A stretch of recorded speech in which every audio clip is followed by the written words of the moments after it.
There we go. Ed Lattimore, best-selling author, former heavyweight boxer, physics major, Army bomb electronics guy. What the heck? All the way from Pittsburgh, man. Welcome to the Sales Podcast. How the heck are you?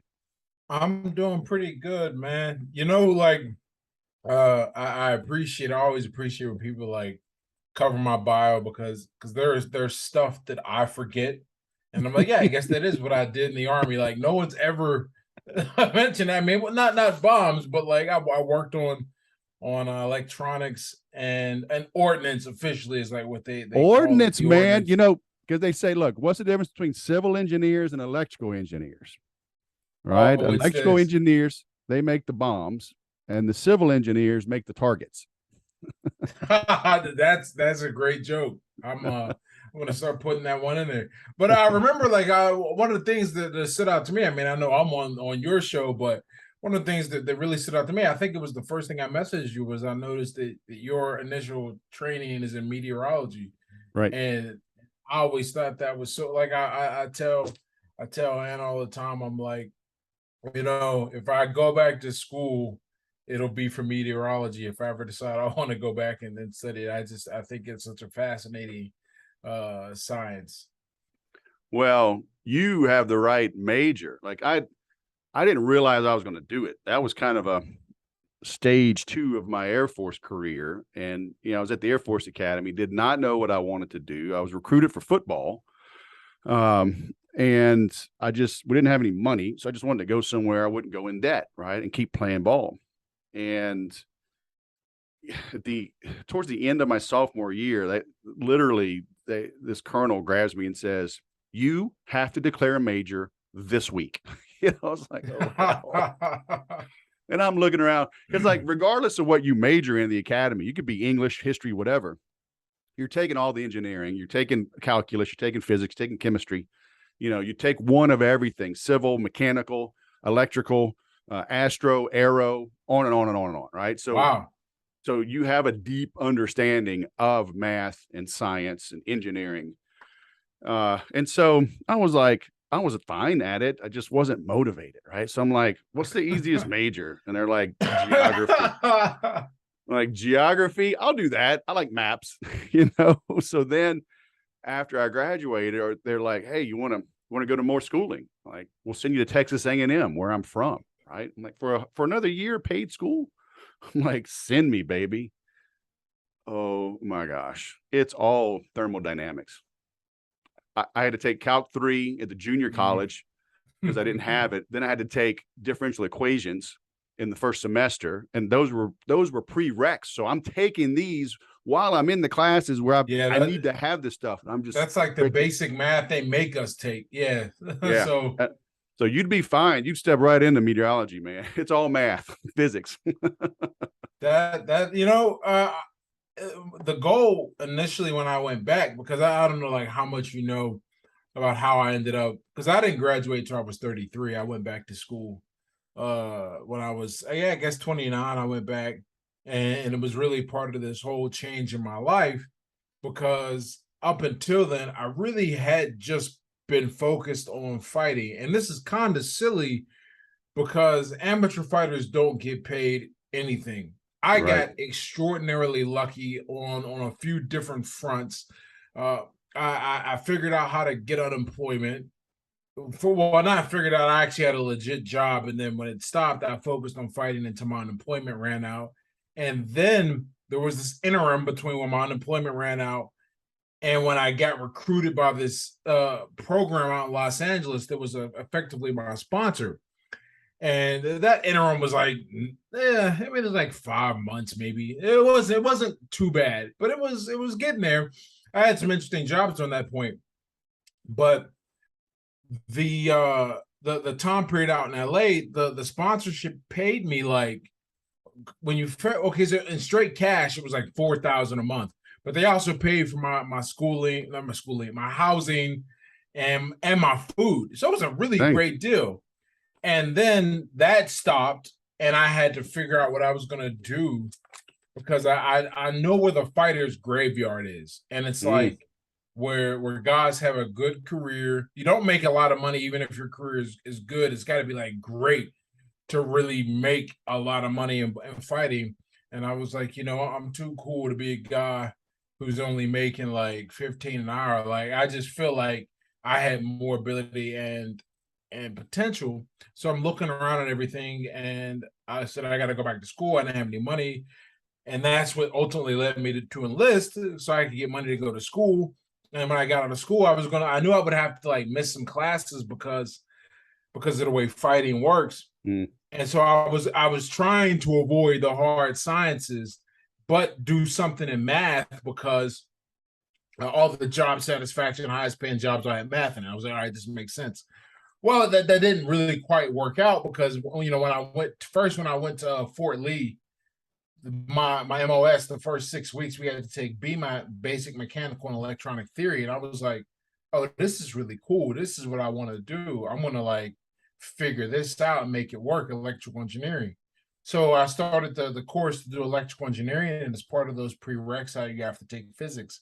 And in physics one, we do an experiment with kinematic motion, which is kinematic motion, I guess, which is where a projectile is under no other force but its initial projection, acceleration, and gravity. And I did that experiment. The particle, or in that case, was just like a little steel ball bearing, landed where I said it would land my calculations, and I was like, oh shit, this is magic. This is what I really want to study. And I found a school that actually had a dual program for engineering and physics, and got into it from community college. I started at community college and transferred.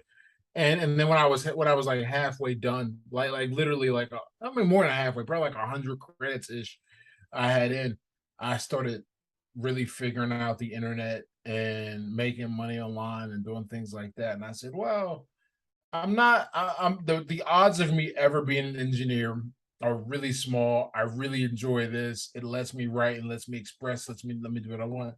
But I'm too far in to be foolish enough to quit. So I just took my physics BA and left, which is still like, I mean, it's a lot of math, like a lot of math, a lot of science. Mm-hmm. I really sometimes I think about how much I know, and I realize that the average person doesn't even know what they don't know. And I'm like No. aware of what I know I don't know because I did so much, and it's What's it crazy called? thing. Like the Dunning-Kruger? Yeah, exactly. Where those people are the loudest. Those people are the most abrasive, and they think their opinions are right. And I just look and I go, at least think about it.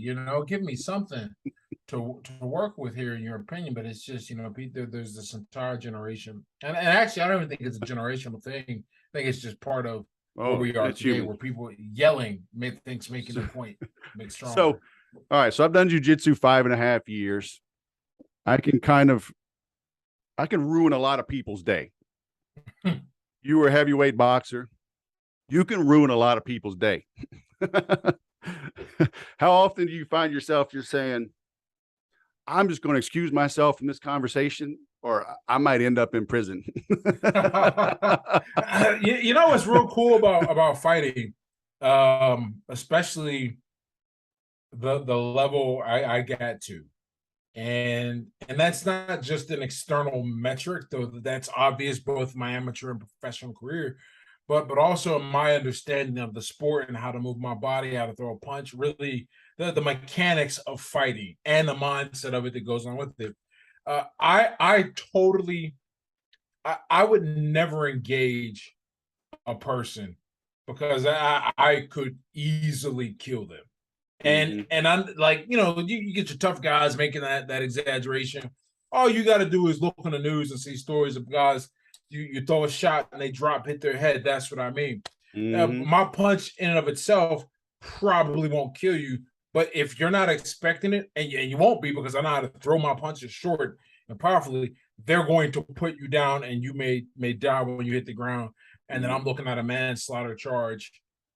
Well, If the DA is nice. and you were a professional, so there's like a whole nother level. Like I'm an amateur, so maybe they give me some latitude, but it's like 5.5 years of jujitsu, like 6 days a week. Like I don't dabble in this thing. right? And I'm a big dude. I'm 235. And there's some guys, there's a black belt I train with, really cool dude, that also did a lot of striking, Muay Thai, and he'll just goof off some days. And I realize, oh man, like there's a whole nother level. Like there's like Very 7 levels above me, and I'm 27 levels above just some dude walking down the street, with his iPhone and fancy pumpkin spice latte mouthing off. It's crazy. Like, and you see this in all the sports. And I didn't realize that I was like, because it's kind of cool. Like there are these videos you can watch on YouTube where it's like, take the best college player, or not even the best, like a good college player, and put him against like a really like the worst NBA player, and just mops the floor with him. And you don't realize like how big that differential skill is. And I didn't really think about mine that way, because in boxing you always get hit and you're aware of being hit. So it's not like you reach a point where you're like some type of samurai master and nothing touches you. But I've been teaching lately boxing. I've been going down to the local gym my friend owns, and just seeing different guys at different levels. And I'm like, wow. There are just little things that I consider vital, that not only do I consider vital, but are so automatic that I don't think about them, that I have to teach them and have them train into their nervous system. Like I was teaching, in some clinch work fighting, like inside, and when you fight on the inside, you're close, so you're vulnerable to uppercuts and things like that. But what you learn over time is that if you just take a little turn of your shoulder and use that to create just a little space, he might be able to use that space to get a little more momentum behind the punch, but you're off angle, and then you'll be able to feel that, so you'll know when it's coming. And that's one of those things that, like, it's so subtle, but watch these guys spar who have amateur, like a lot of amateur fights, whatever, but not quite there at top level comp. And it's like, oh wow, that is just years muscle memory at a high level against tough guys. And then you come back down, you're like, oh wow, you took the weights off, and everybody can move around really quickly. It's really cool to see, though. That's like the best part about this coaching thing I'm doing now in my spare time, which is seeing and knowing that eventually it'll come together, and then figuring out the best way to kind of get it together. Mm-hmm. Yeah, people they don't stick with anything long enough, because it's like, even in jiu-jitsu, like I tell guys, there's a thing called a Darce choke, right? And it's a specific dive under, grab one arm is hooked, and the head, and they kind of come around on the gi on the one side. Yeah. Oh yeah, you don't even need a gi. You can just use your arms. And it's a sneaky choke. And there's two guys that are like super good at it. One's a black belt, one's a brown belt. But they're smaller than me. So that helps a lot, right? Because they're a higher level than me. But I can feel it coming, and I am defending them well on that choke. But I can't teach it. After 5.5 years of just go, I've got some muscle memory, but I don't know it. I'm not an expert. I can't teach the defense. I can't even teach the attack very well, but I'm feeling it. But you know when it's coming. Yeah, I feel it. It's like the old Supreme Court years ago, right? Like defining pornography. They're like, you know it when you see it. Well, nice judge, but we need something written. But it just takes so long, and nobody wants to master anything, right? Like I'm checking you out online, 78,000 followers on Instagram, 191,000 on Twitter. I'm following your organic traffic. What are you doing on your website? It was like 60,000 a month. Organic, yeah, we're like 60,000 right now, organic a month. I mean, these are huge numbers. And it takes so long. I mean, you've got a course. I bought your course on Twitter. You've got your book on stoicism. You've got reports on pornography. I mean, you're hitting everything. How what has that grind been like? Is it similar to your boxing grind? Well, so everybody, here's the thing. Everyone wants the immediate one-to-one. They want to do a thing and then see the outcome immediately. And then this is why you see a lot of guys who navigate to social media and will build their socials up, but when it comes to building a website, it takes long. This is really the appeal of like Medium and Substack, which is you immediately pop in and there's a network right there. You don't have to build anything up and they're already there. This is different, right? A website and SEO is a different animal because you don't even know if you did the right thing, or in terms of feedback, organically at that, you don't know for 2 months, 2 to 3 months usually. Now there are some exceptions. Like I have such E.A.T, expertise, authority, and trust on a few topics to where I'll put the post out, and once Google kind of figures out what the post is about, they'll give me the benefit of a doubt and just post it up in like the top and let people sort it out. It's like that when I write about pornography, relationships, mathematics, and boxing. Those are like the 4 areas of my site. The way Google seems to treat it, I have in great authority. But that took years of writing other articles. Did you know you wanted to do that? Did you have this 5, 7, 10, 15-year plan when you started? I knew that I wanted a website that had a lot of traffic. That I knew because there are very few truly passive income vehicles in the world, like where you can like. I used to tell Anna when we went to we lived over in Portugal for a little bit, and before we went, I said, all right, I was doing the math as if I'd have to take care of both of us. Literally, I know her business would take off as well. But I said, all right, what's the worst case? When I was factoring worst case, I was calculating what would happen if I fell into a coma for 30 days. Like I can't make any social media posts, write anything. What would my income look like? And when it reached the point, I was okay, that's good passive, and that's what a website allows you to do. And I think it might be the only form that lets you, or the only way to let you do it with. Okay, so it's not no money down. There's some money to set up your hosting and get your domain and all that. But the general idea, passive, and I wanted that. I understood the and I think everybody wants this, the power of making money without doing something to do it all the time.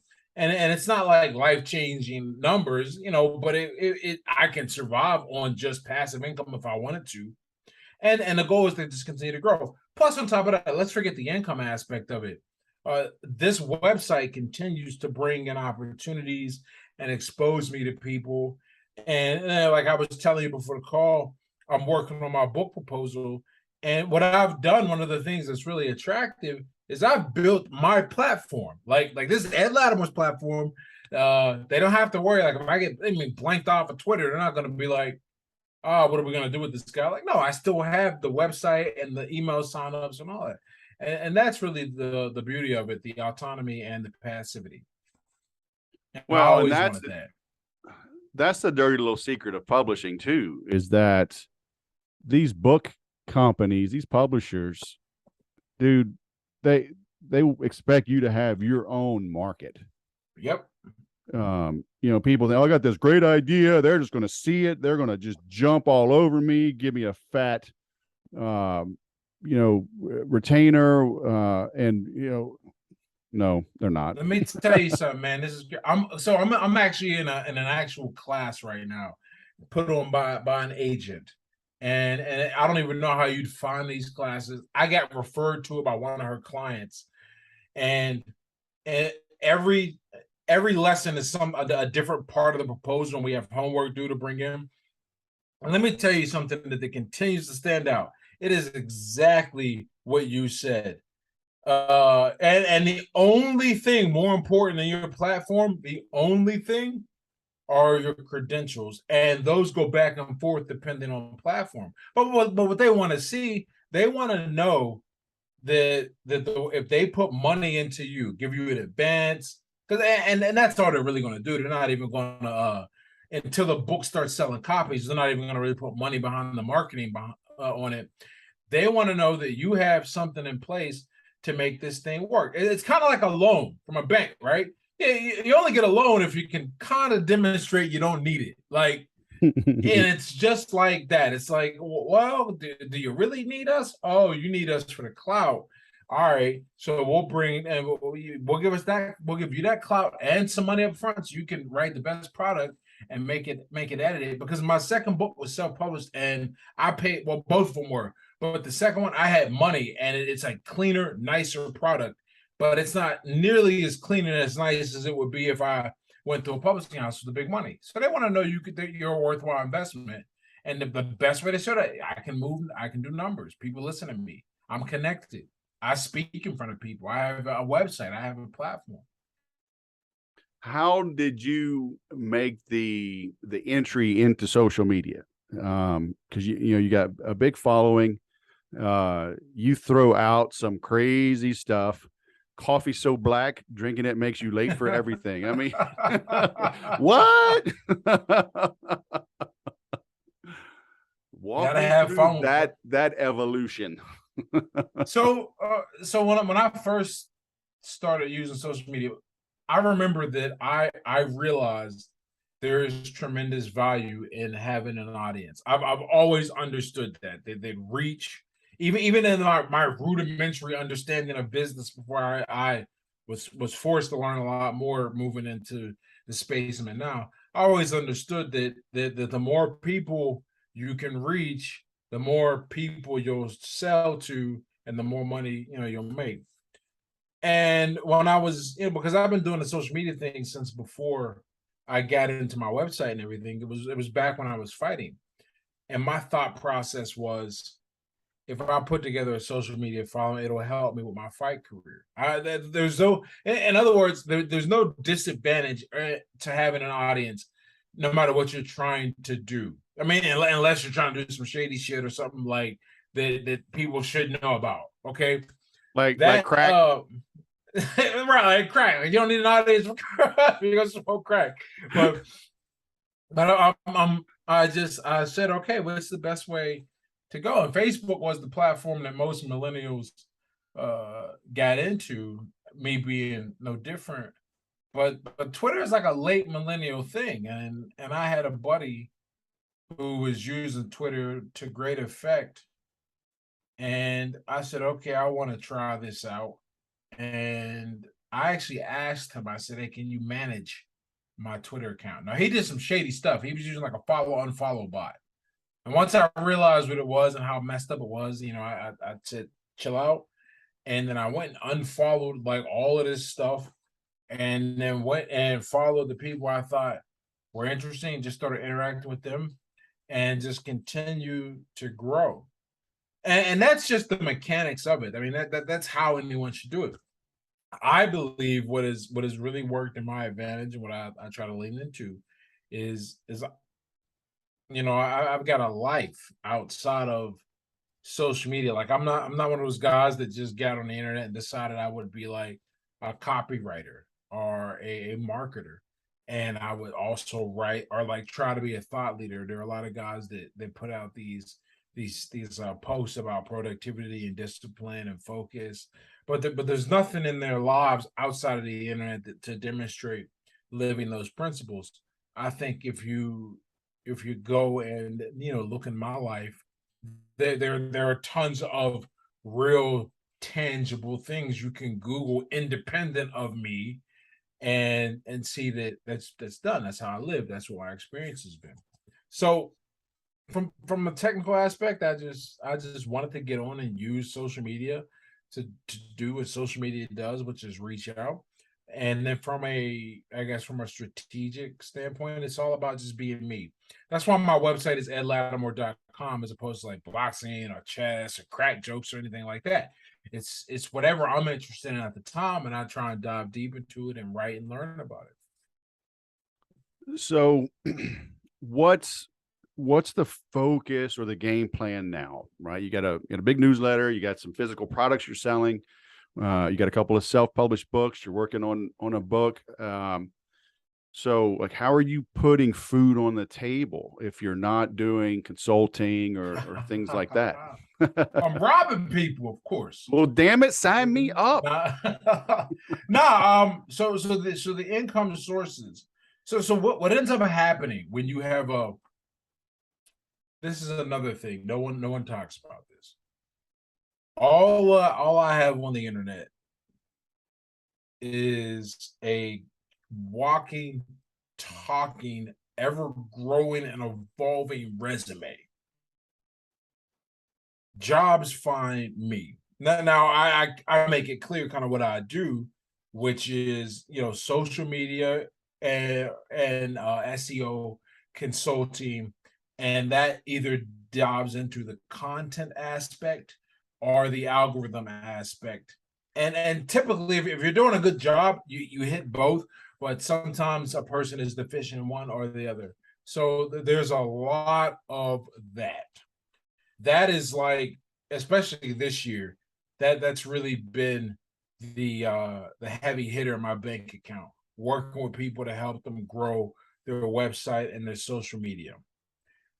In addition, is that one-on-one or is it like group things? I know you've got some products like it's been a one-on-one, but what I'm working on now is a group offering, because one thing I've learned is people are kind of bad at writing. And people are terrible at writing. And look, the posts aren't there anymore, but or they've been modified as I've grown and learned. But I was bad at writing too when I started this. One of the two things that made a really big difference, and the one no one wants to hear, the one that everyone wants to hear and they figure is, I practiced and wrote a lot. The website's got, I think, 200 articles at this point. I've got over 100,000 tweets and newsletters and emails sent. Lots of practice. And I also consume a lot of other writers, and I see what works and what I like to try and what I want to integrate. So that part people understand, they get. The other thing that really made me a much better writer, I mean, we're talking like levels. My degree, that training in physics, the way I had to learn to think and then communicate in labs and express and make my points, that and then the sheer amount of scientific material they had us read, because as part of the program we always had to, every physics class you had to do at least 2 American Journal of Physics, read like the discoveries and kind of answer questions that the professor had. And these weren't like easy to answer questions. Even though it's science, it was like, what do you think of this? Why or yay or why or not? Why or why not? Or I remember one essay I had to answer was not about a journal in specific, but in my optics class, we all had to answer the question, was the Michelson-Morley experiment, and that's an experiment done in the late 1800s that determined the speed of light was constant in all mediums, that was, or rather independent of frame of reference, the same speed in all frames of reference. Was that experiment the start of modern physics, or was something else? And if you thought it was, you had to explain why and how it related to other discoveries in modern physics. And if you didn't, you had to name what point you thought and deliver that. Now you also you would still have to talk about other experiments no matter what one you went, because you would ultimately have to show how the other experiments were not the start. But that type of clarity on science, that makes you more clear for other things.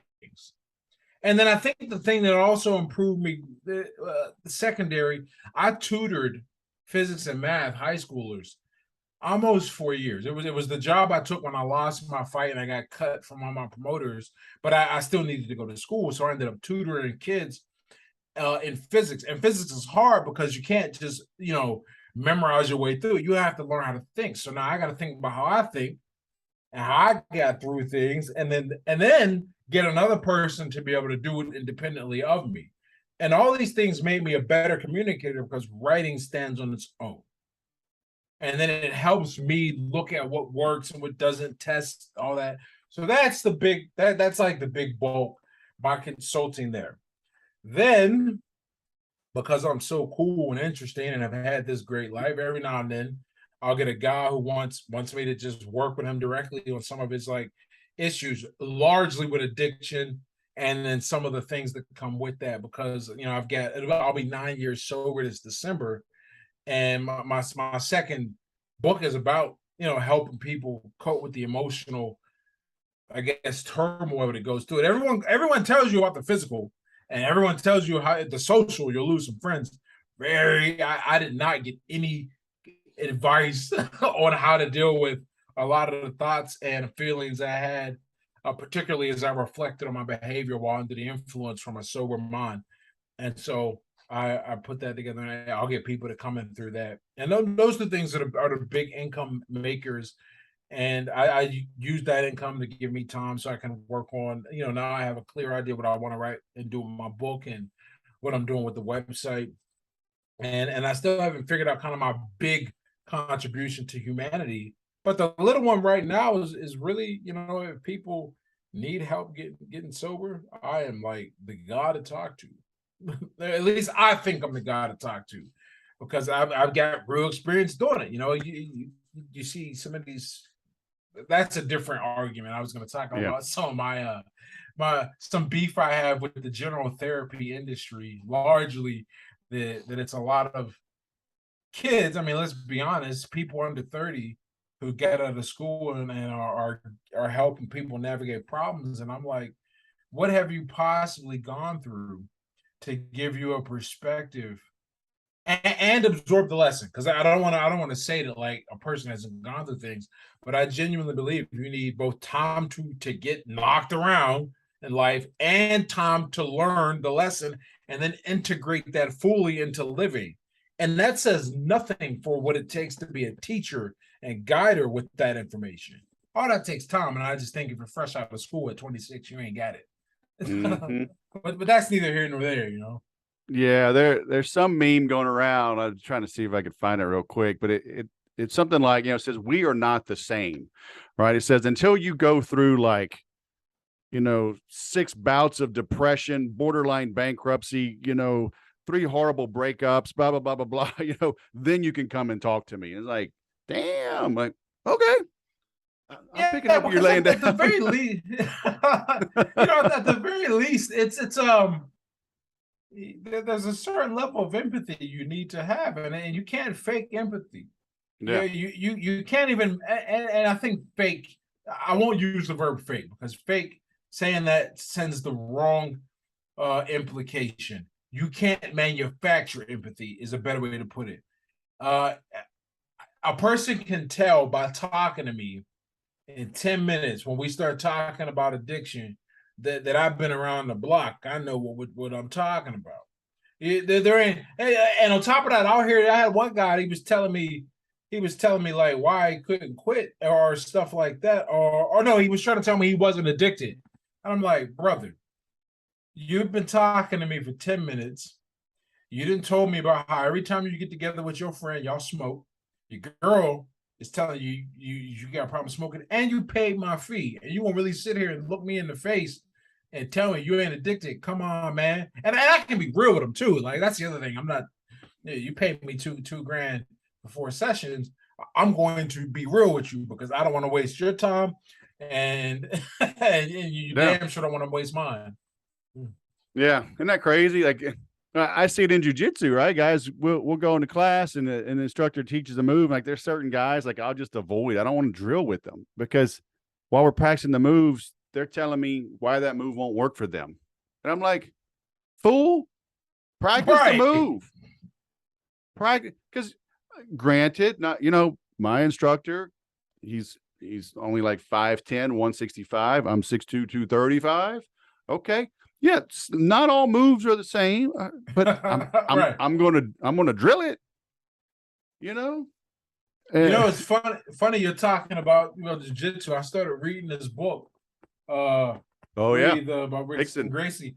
and I started reading it as research for my book, and I'm just fascinated. You know, he talks about how his grandfather was the perfect poster child for the sport when they started promoting it, because one of the arguments that the jujitsu players would make is that it's about intelligence, positioning, sensitivity of moves over brute strength, and who better to demonstrate that than a guy who I think he said he was like 5'6", 145. Like, who better to demonstrate that? Well, that's why they sent Hoyler, right? So I trained under Hoyler's school, and Hoyler's not a big guy, and because some of the other Gracies, the older brothers, were a little bit bigger. Great athletes, yeah. Yeah, and they're like, yeah, it's not jujitsu. They're just big, strong athletes. So he sent Hoyler. He says, all right, I'll send the smallest one I got, and he'll still kick your ass. And he did. And they're like, okay, maybe this stuff's legit. It's humbling, man, because people are very we think linearly a lot of times, and until you have enough experience getting your ass kicked or being surprised by non-linear or asymmetrical inputs and outputs, you don't realize how weak that is. For example, we think bigger is better, right? If I'm strong, let's get as strong as I can be, and the strongest guy should be the next strongest guy. And that holds up great if you're like scuffling on the street and either of you are skilled. But then you step into the ring, and the guy with great technique, little wiry dude who's like, barely a welterweight, is going to put you on your ass because he knows how to turn his body.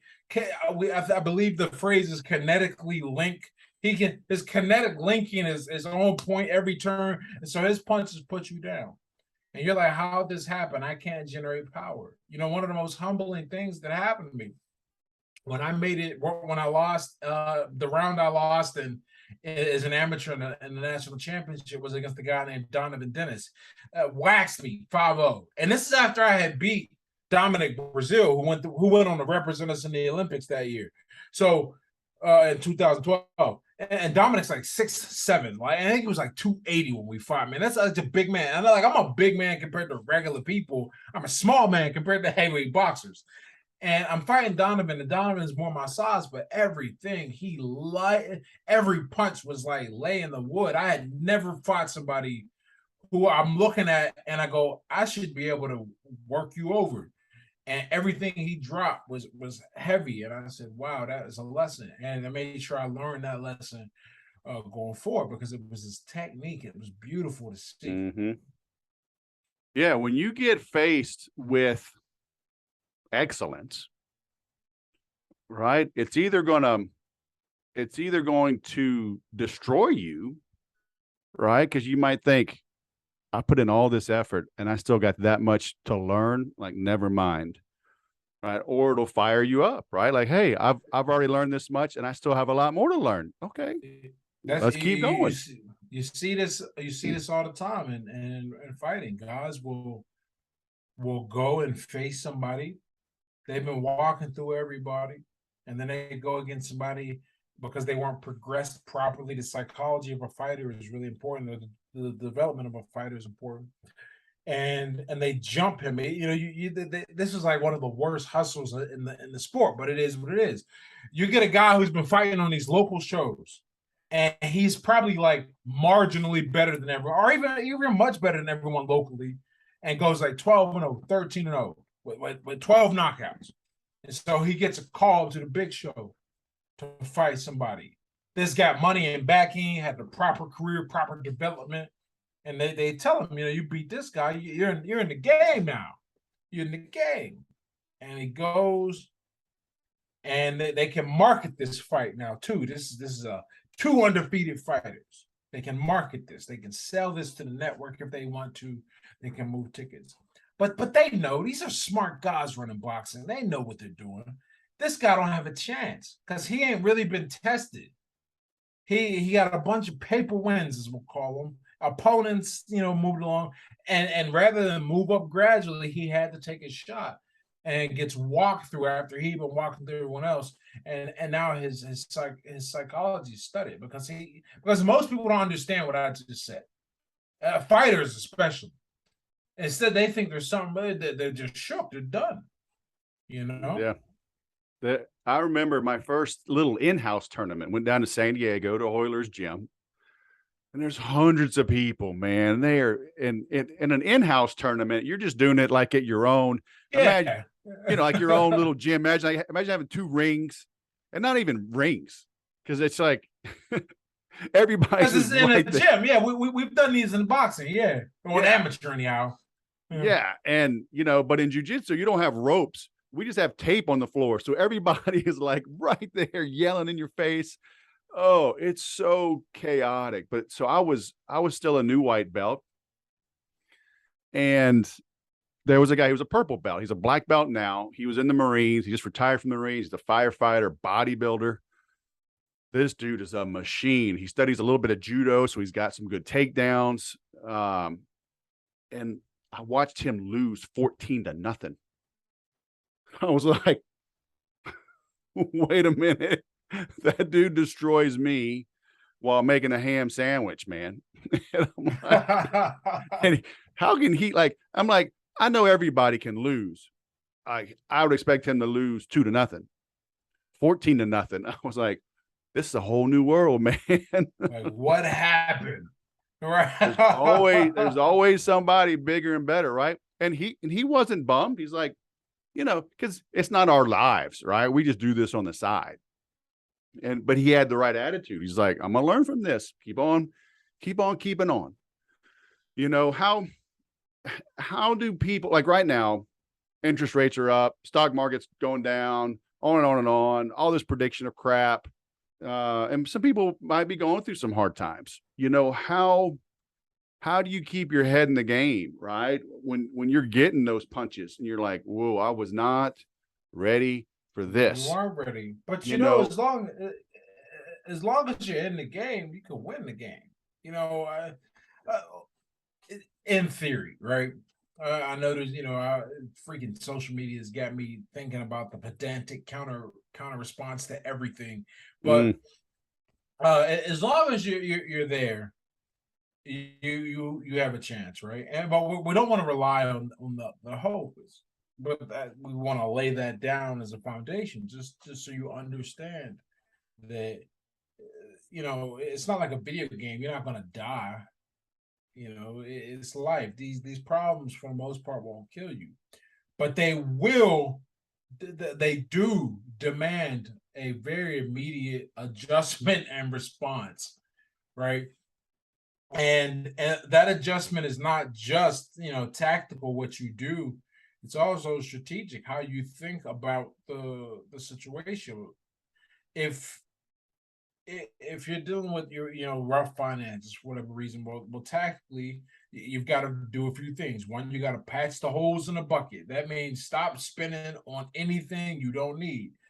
Two, then you got to go make a lot more money, and maybe not a lot more, but look, if that means taking a second job, take a second job.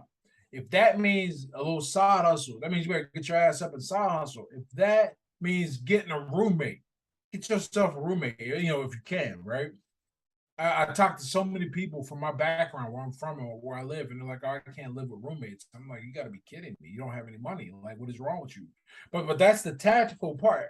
You start taking care of that, and then you change how you think. And I can I'll use myself as an example. Uh, I used to be unbelievably bad with money, and that's a big problem. Like okay, when you have money, you can be bad with it as long as there's a flow.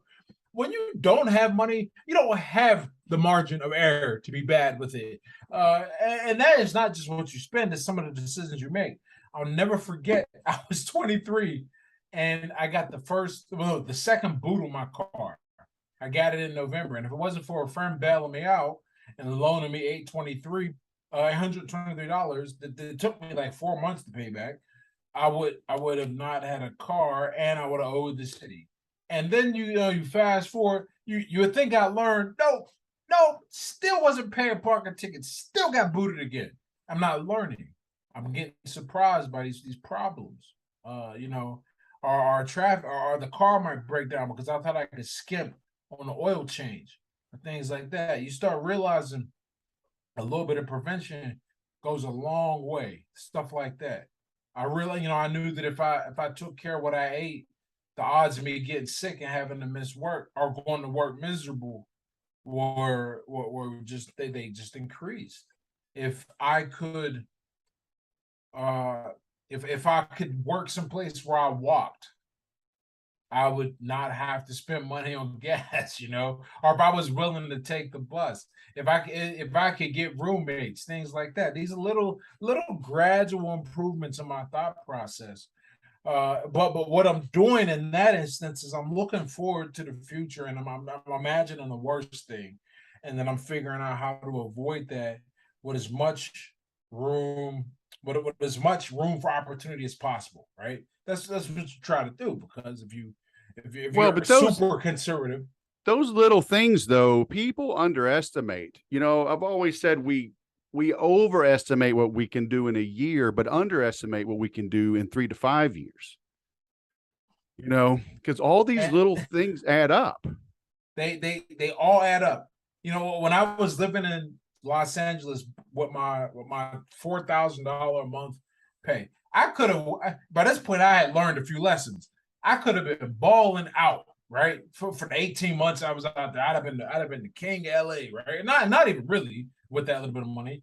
But a few of the guys I was out there with, they were like that. They couldn't understand why I was paying down some debt on my credit report, and they couldn't understand why what the car that I finally got was this little, very non-impressive Hyundai. It was some type of Hyundai. It was small and cheap though. But let me tell you, when I got cut from the program, that car drove me back from LA. Easy. That car was pretty much, that car lasted until I got T-boned on Cinco de Mayo. But by that point, it was funny. That week, Cinco de Mayo 2018, I got T-boned. And that week, I had my best month really ever at that point online. So I was able to go buy a new car. But I didn't have to worry about cars because I had I had put the money in little by little to my credit was good enough to get some type of cheap loan, got a good loan, took care of that car, and it was all good. And then you pay your insurance so that if People something get really so goes wrong, caught up. I remember a guy years ago. He said, once you start making money, don't let people spend your commission. I was like, what? Because he's saying once you start balling, like you said, guys will go out. Oh, I should get a nicer car. I should have a nicer watch. I should be doing it. Like, not yet. right, Not yet. Right. We got a paid off Toyota Sienna sitting in my garage right underneath my feet right now. I got 7 kids, man, and a dog. Now, only like 2 kids are really at home. I mean, I was just about to ask. I was like, are they all at home? Were they ever so I'm just so yes, curious, man. they were all So under like the same roof. at one point, they At were one all under time. the same roof. Yes. And how old are you? You don't look old. 52. No kidding. Okay. So like, wow, man, that's crazy. How old's the oldest one? 25. All right. See, well, I mean, that's still busy, man.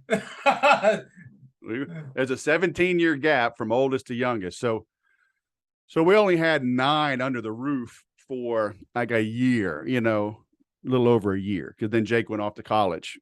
But my second, he lived at home and commuted to college. So we had him at home till he was 22. My daughter just graduated and got married. So we had her at home until she was 22. My 20-year-old is at San Diego State, but she spent a year at home because of COVID. So we had her an extra year at home. And then I got a daughter about to be 18, but she's graduating early. So she'll graduate in December. So that's why I say, like, of course, I have 3 at home, but I say like 2.5 because she's so busy. She's working, has her own car. She, lives her own life. So we use the van to pick up my mother-in-law, who's legally blind, and her husband's got dementia. So we fit easier in the van, right? And it's like, yeah, I can go buy a big SUV or whatever. But it's like, why? My money I got invested making me money.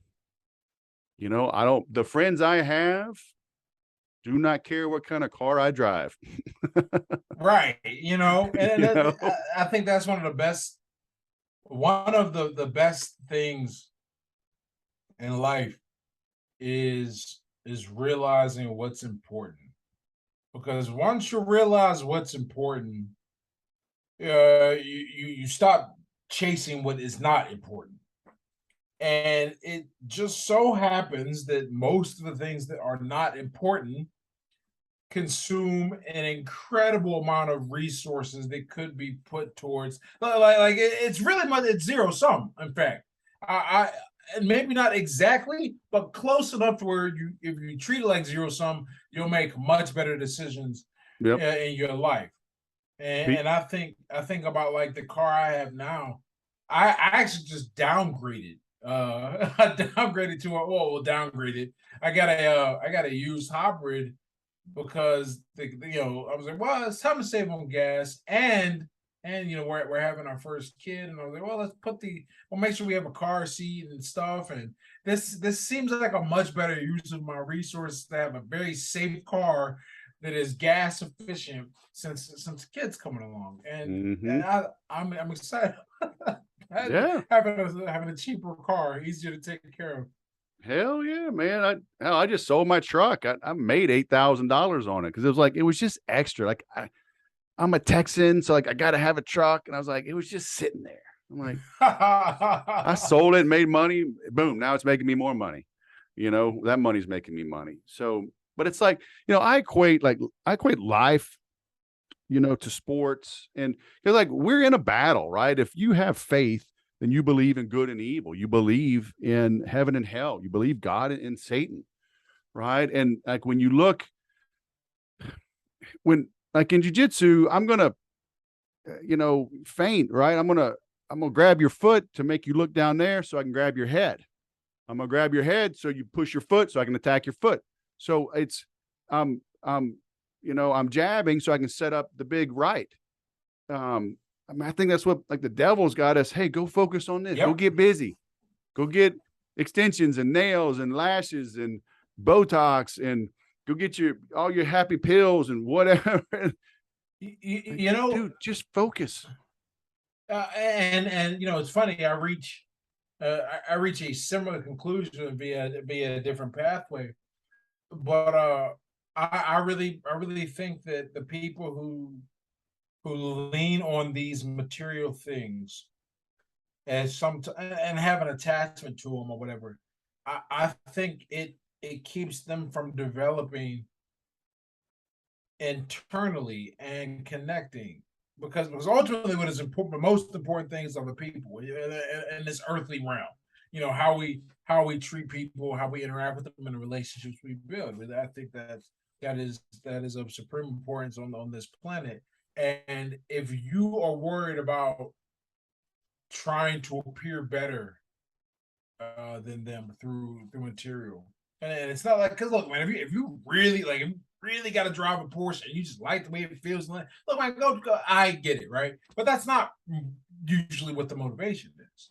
Right. Right? The motivation is for external approval of people who don't care, which Yep. is hilarious. Yeah. They say we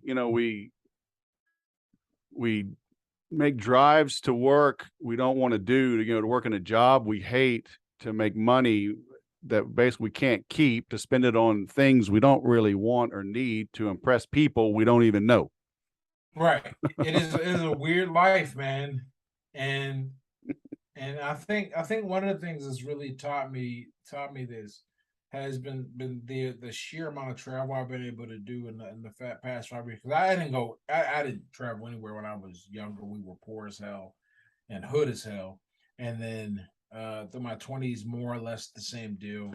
And it's only recently in the past 5 years I've got to really see a lot of the world, and what continues to just impress me is how little I need to be happy and how little other people need to be happy. Because you go and you see, and it's the company you're with that makes a difference. But then you see people living and happy, content, very different than the United States, I think, in this regard. But you just the community and dinner time and parks and even how they relate to children. I've just observed this differently in many different places, and I'm convinced that happiness comes when you stop chasing things that that can't reciprocate Yeah. the emotion that you deliver. Yep. Amen, man. I think that's a good spot to wrap it up. I'm linking out to everything. So it's edlattimore.com, right? 1T, edlattimore.com. And then from there, we're linking out, but got your Twitter there, Instagram, LinkedIn, YouTube. I've got your Twitter course. I recommend it to people. You got some funny ass mugs. You got a good newsletter. Love those mugs, man. You got some funny ass tweets. Just spitting the truth, man. I appreciate it. So just awesome, man. Keep on. I don't even know how we connected, man, but I'm because we connected on Facebook, and Facebook is a generally a closed loop. They've done a lot better over the past few years, making it a little more like Twitter, and then people get stuff through their feed and then connect to that way. But I no, man, this is a pleasure, man. Very, very awesome. I'm happy you had me on. If you head west, let me know, man. We'll get together. You in Texas or California? I'm in Southern California. Oh, okay. Like San Diego or even about an hour north. Yep. But I go to Texas a good bit. What's that? Or is that Riverside, Oceanside, one of them? So Oceanside is less than an hour north, and it's on the coast going up to 5. But yeah, if you go up to 15, it takes you a little bit inland. And so I'm south of Riverside and Temecula. Okay, I know these areas well enough from living out there. Yep. You know, I really I absolutely hate Los Angeles. Oh, dude. Oh, I do. People invite me like a couple weeks ago, Scouts. Hey, you want to go to this networking event? I'm like, where is it? LA. I said, well, A, I don't want to do a networking event, and B, I really don't want to go to LA. Like exactly. Like, I mean, I don't because of the nature of what I do, I don't think anyone will ever offer me a position where I need to like be in a place to do the work. But if they did, it was in Los Angeles, I would absolutely ask for money, and I will be very clear why. And hopefully it'll go, oh, maybe that's not a good fit. Oh man, it's been years now, but I got contacted by a company and they were right downtown LA. Oh goodness. Unfortunately, they didn't need me until they wanted a weekend session. So A, I was going to charge more anyway, and B, it was LA, and I didn't tell them what my prices were. They didn't know like what I would accept, but I had a bottom number, right? And I literally tripled it, and they didn't bat an eye. And I was like, oh shit, I guess I'm going to LA. and that's just a drive, but hell, the weekends are worse than the weekdays a lot of times. Weekends are terrible driving through Southern Cal. Wherever you get locked in at is where you're going to be. And that's a weird thought because even New York City, which is more dense, is not like that. You could move from Manhattan to Brooklyn in like 15 minutes on the red light. Like it's nothing.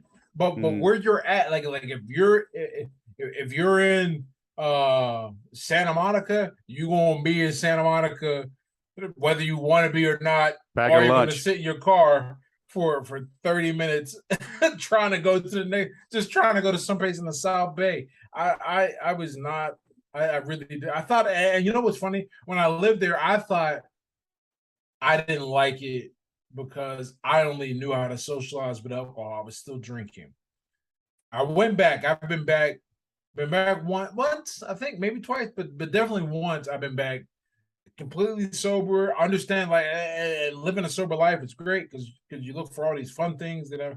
And I said, wow, this city is ugly and congested and ugly. I know, man. People have no idea. They see the Hollywood sign on movies, And Oh, yeah, and then you go to real Hollywood, and then you got a story about how you got robbed by somebody that didn't even have a oh, shirt and shoes. oh.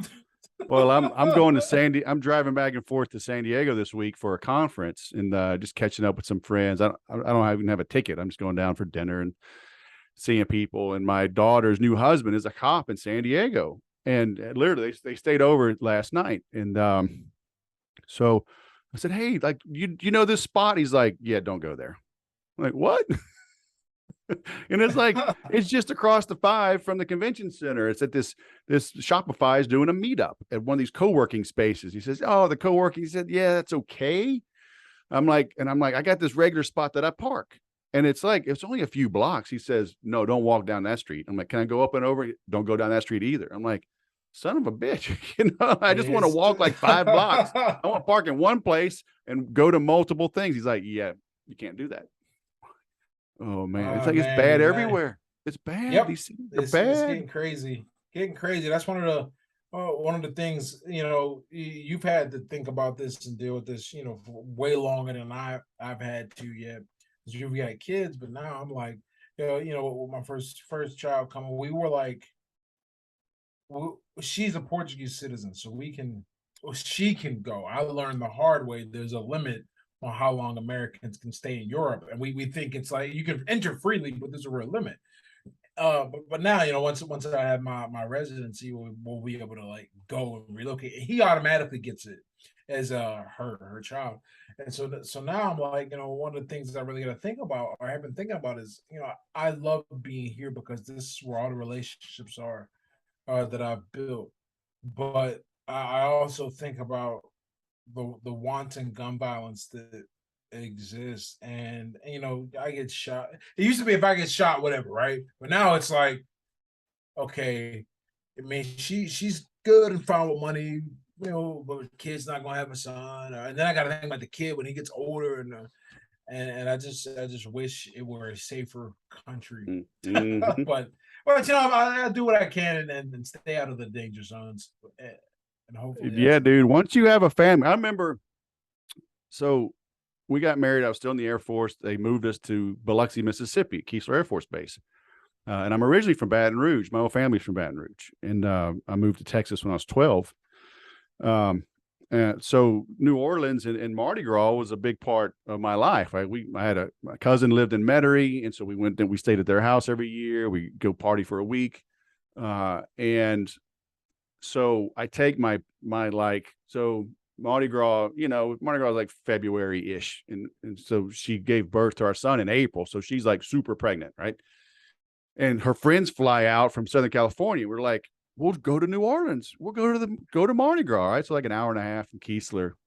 And I'm walking in this crowd. So it's getting dark and it's getting crazy. And I'm like, I'm here with a pregnant wife. This is not smart. I'm like, we're leaving, honey. That was 25 years ago, right? It's like, okay, my life is different. I can't just get drunk and throw beads around for girls to show me their boobies. It's like I gotta go. And it just things change, man. It's like because like we're talking about with fighting, and it just the juice ain't worth the squeeze. It's like I'm gonna Yeah, let that guy think he's a winner, because he's not a winner. But if he gets lucky, I'm for sure a loser. So let's just that's a great way to put that. Yeah, very much so. You never so yeah, know. it Never all know. changes, man. And hello to 9 p.m. bedtime for everybody. Yeah. Oh boy, it should be fun, man. I don't know what to say. uh, well, hey, speaking of jujitsu, that's where I'm going. All So, right, man, man. Well, very thanks for nice to coming talk, man. on. Thank you.